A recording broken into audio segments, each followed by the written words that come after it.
Remember when the loonie was 59 cents? Well, you wouldn't, because it's never dipped that low. But a top forecaster says we're about to see it. In a new report, Macquarie Group's David Doyle says he expects the Canadian dollar to reach 59 cents US by the end of this year. Bloomberg ranks Doyle as the currency's best forecaster. Doyle also expects the loonie to stay below 60 through the end of 2018 and maybe even longer.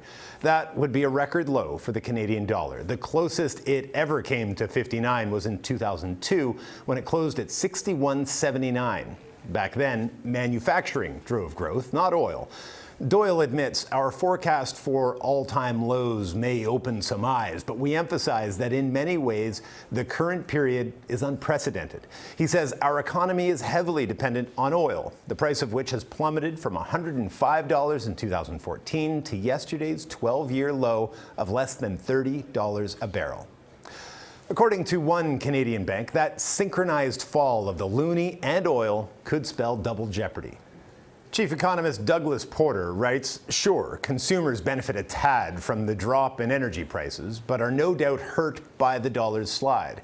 And the blaring headlines about a sub-70-cent dollar are likely to clock confidence further. There were more blaring headlines today as the loonie lost more ground, closing well below 70 cents US.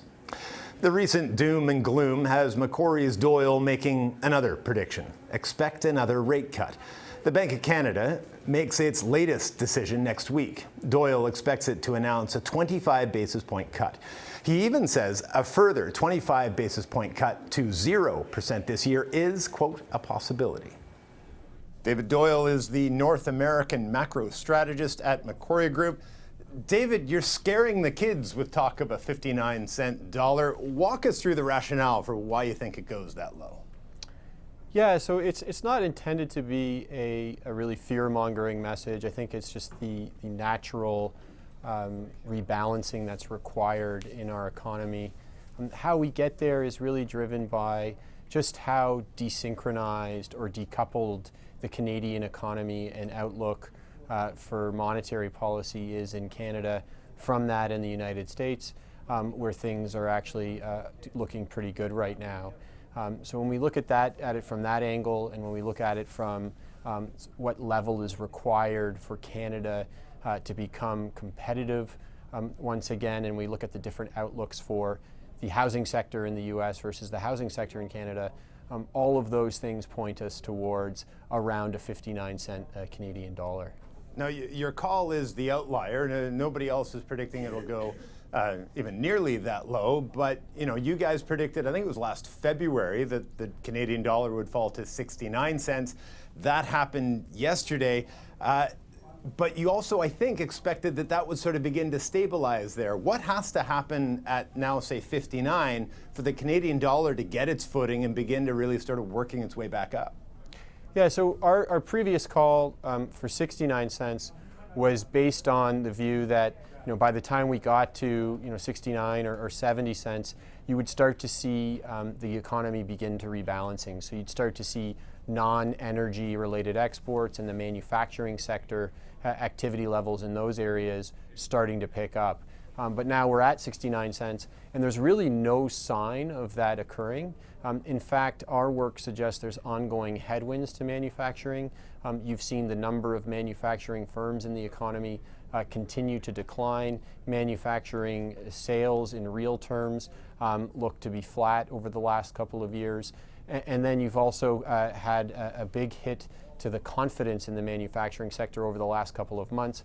The small business manufacturers have their lowest confidence levels in several years right now. So all of that suggests to us that you probably need to take another leg down, and our work again suggests that you've got to get to that 59-cent level maybe now before you start to see the rebalancing taking place. And I think that is something I kind of want to dig into here, because from the moment the oil shock began, the big banks, the Bank of Canada kept saying, listen, things will turn around. The manufacturing sector, the non-energy exporters will begin to pick up some of that slack, and there will be balance in the force. We just haven't seen that develop, and people just keep saying, listen, it needs to take more time.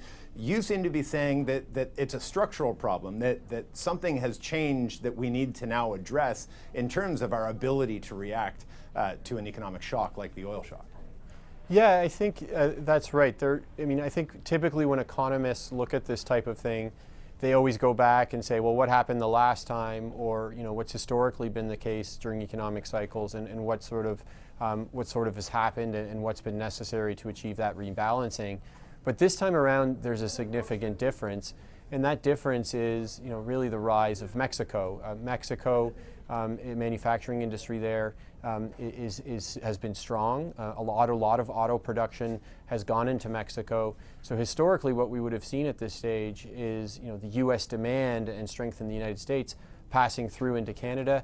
And I think a big part of what's going on is that demand is now increasingly going to Mexico. And so Canada has to look around and say, well, where's that final demand for our goods and services going to come from? And unfortunately for Canadian consumers, it means the loonie probably has to take another leg down so that we can become competitive once again.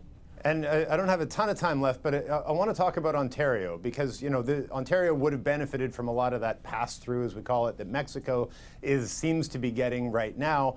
Is the situation in Ontario more bleak than we had thought? Are we learning more about sort of how bad it is here in Ontario, or are we just still trying to get a handle on that? Well, I think Ontario is doing relatively better than the rest of the rest of the country. So it still is sort of I would say a province that you can point towards as being above average in terms of its growth rate within Canada.